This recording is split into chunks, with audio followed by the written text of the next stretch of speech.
Hello, shalom mtu wa Mungu na kusalimu katika jina la Yesu Kristo wa Nazareti aliye hai. Hivi umewahi kujiuliza ama kutafakari pia hata kutambua kwamba mtu anaweza akafanikiwa kupitia mtu ama mtu anaweza kufanikiwa kupitia nguvu za mtu?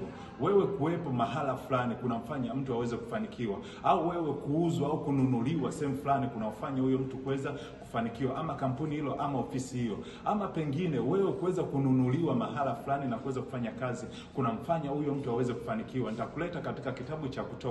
Yusufu aliuzwa kutoka Israeli kwenda Misri. Baada ya kuuzwa kule, alipoenda kwa Potifa alifanikiwa. Alipoenda kwa Farao alifanikiwa. Kumbe basi, wewe unapokuwa unanunuliwa, kuna watu ambao wanaonunua muda wako, kuna watu ambao wanafanikiwa. Kwa hiyo basi, mtu anaweza akakununua na akafanikiwa, na mtu anaweza asikununue na usifanikiwe ama ukafanikiwa pia.